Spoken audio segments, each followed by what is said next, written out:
Hey guys, welcome back to the channel. My name is Adrian and today we are doing another book review. This is a book review for the first book in the Lycanius trilogy, The Shadows of What Was Lost by James Islington. So I've been reading this over the last couple of weeks. I finished it last week, as you might have seen on my week in books, and I really enjoyed this book. I think it was a really enjoyable read. Now, lots of the stuff on the blurb talks about how if you like Robert Jordan, if you like Brandon Sanderson, you're going to like it. It gets described as very similar to The Wheel of Time quite a lot from what you see on the blurbs and the covers.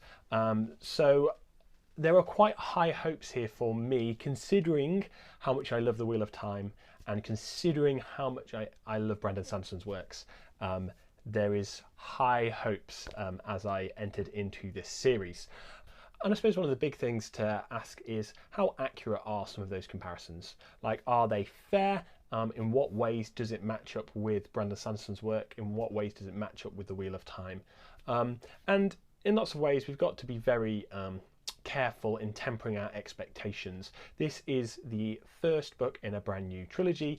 It is the first book from a debut author, James Islington. So really, expectations should not be as high as those cover quotes are probably going to suggest.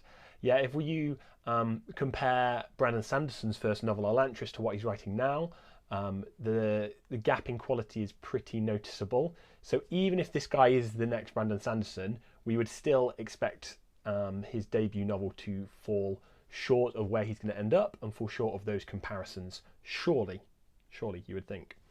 For a little bit of info, The Shadow of What Was Lost, we follow three main characters. It starts off in a magic school setting. We follow mainly at the start, particularly Davian, who is training to become one of the gifted. So the gifted in this world are the people who have access to magic, and it's the idea of manipulating essence. So you have a pool of essence within you, and those who are gifted have the ability to tap into that reserve of essence and magically use it to do different things and produce different effects. Now, this is something that is pretty rare. Most people in this world are not gifted. And the other thing that you want to be aware of is that the gifted are a subdued class of people.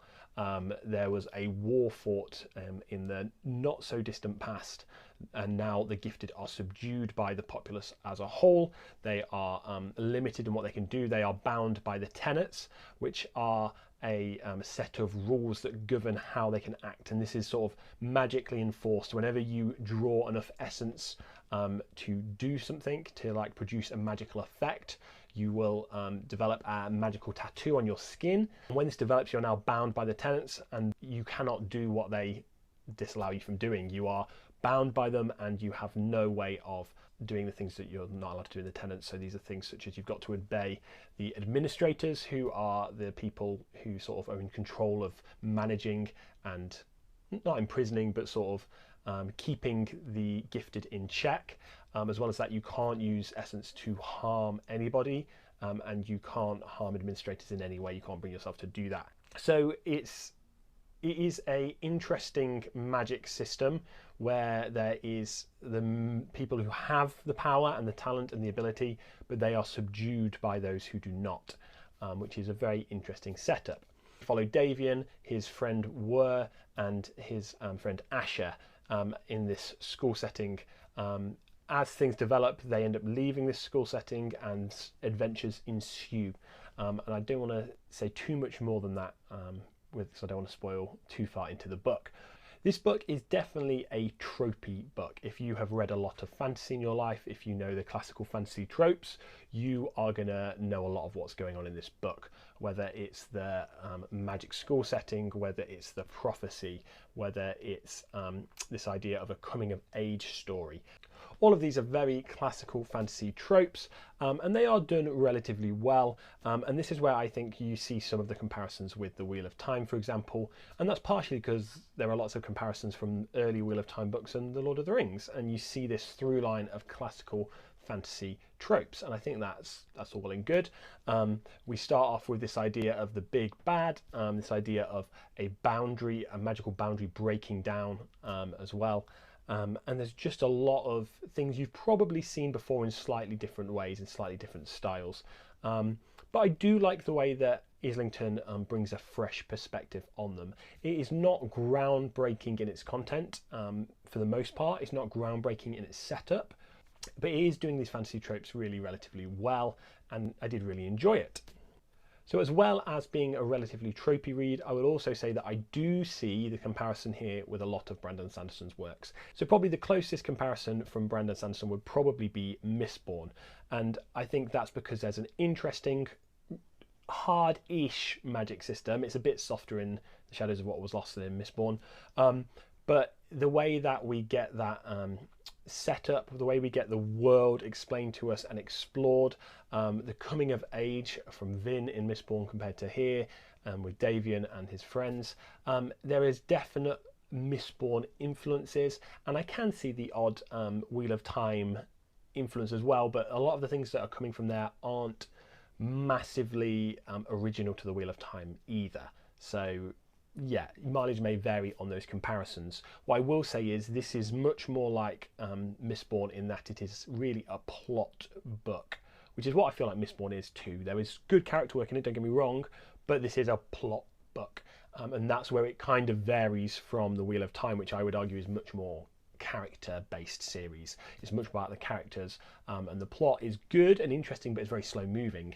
Shadows of What Was Lost feels much faster paced, a lot more stuff is happening, and that classic phrase that we often hear in reference to Mistborn, there is always another secret, feels like it's very apt here for The Shadow of What Was Lost. There always seemed to be another secret, there always seemed to be another reveal, and some of them are signposted and foreshadowed early, some of them are pretty easy to pick up on, and I think they were probably meant to be, but then others of them are, you think you know where it's going, and it kind of does, but then there's something else as well.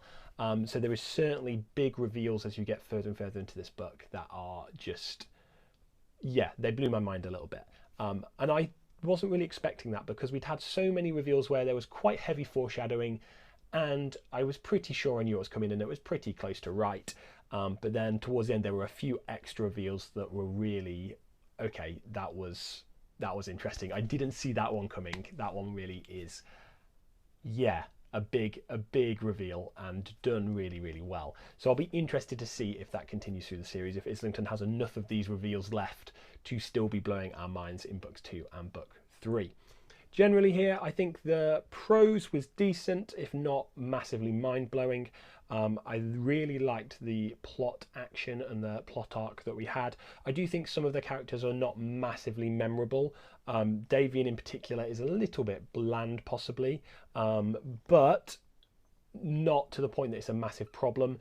Like I said, if this was slower paced, if this was more meant to be a character focused book, I'd have a bigger problem. But because the plot was interesting and kept moving and kept us interested and involved, it didn't matter so much that a couple of the characters felt a little bland. Don't get me wrong, some of them are very interesting. So we meet a guy called Caden later on, who I think is very interesting. And Asha, Davian's female friend from school, I think is very interesting as well. I think she's done very well. And that's partly because of what happens to her in the plot, and it's partly because she herself is just portrayed in a more interesting manner than I think Davian is particularly. As well as the slightly bland characters, my other complaints are I found a couple of places where you got the classic somebody let out a breath they didn't know they were holding, which is, since somebody pointed it out to me on Discord as sort of a phrase that comes up a lot and seems a bit odd, I spot it a lot more often now, and I've seen 2 of them in The Shadows of What Was Lost. So yeah, a little bit weird there. Probably would never have noticed that until someone pointed it out. My other complaint, and this is for those Roman history fans out there, or those vocabulary pedants like me, where a armed force was described as decimated. It was decimated, but actually, from the looks of the numbers, about 90 to 95% of them were killed. Now that is not decimated. Decimated is a very specific thing where you kill a tenth of the Force. So that's 1 in 10 die, 9 out of 10 survive. Here, they use decimated to basically mean devastated, which I don't really love. It always clashes a little bit for me when those very specific and particular words with particular meanings get used in a way that the author clearly isn't using the meaning that they're intended for, and that always grates a little bit on me. So that's where I think the prose is sometimes a little clunky. For a lot of you will know I'm not massive into prose as a big problem. I do like good prose, but if it's got slightly boring or bland or even a little clunky prose, it doesn't often bother me too much. So your mileage may vary depending on your opinions on prose. All in all, though, I think this book does a wonderful job at introducing a very, very interesting world. I think the world building is a real strength here. The plot is very fast-paced and exciting and interesting, but the characters are maybe a little bit weak. So that's where we're coming in at this book. What I will say is that I really enjoyed it. I had a really fun time. The slightly clunky prose did not bother me. The slightly bland 1 or 2 characters were fine, but I loved everything else that was going on here. I thought the world building was immense. I think that the plot was very, very interesting. It wasn't too predictable, and Islington lured me in with moments of plot that I thought were predictable, and then he caught me with the right hook afterwards and hit me with something that I did not see coming. And I think that's really, really clever, a really good way of doing it, where I felt like I had the upper hand on what was going on, and then the author just slapped me down, which is always quite a lot of fun. All in all, this was a 5-star read for me. I would highly recommend it, particularly if you are a Brandon Sanderson fan. I think that is a fair comparison here. I think probably much fairer than the Wheel of Time comparison that I've seen. So if you are a Brandon Sanderson fan, I don't think there's much you're going to dislike about this book. His weaknesses are probably similar to Brandon's in that sometimes the prose is a bit clunky. So yeah, if you are a fan of Brandon Sanderson, I think this is a book that you will really enjoy. His weaknesses are similar to Brandon's weaknesses. Its strengths of world building and really planning out an arc and somewhere to go in your book. So you are passing out these bits of information where I felt like I should have worked out where we were going before we did, which is a classic thing that I have the feeling with Brandon books, is that I should have seen that coming, but I didn't. And yeah, this is clearly a book that's been planned out really well. I hope and I imagine that is going to be true of the whole series, and there will be things that, looking back, I feel like I should have seen way earlier than I did. I've already picked up book number 2 and I am just starting that now, and I can see myself jumping straight into book number 3 after that as well. There's a lot going on, and just, yeah, a very, very good, interesting read for me. Particularly if you do like those classical fantasy tropes, I would highly recommend giving this book a go. Don't forget to like this video if you enjoyed it, subscribe if you want to see more of my content, and I will see you guys again soon.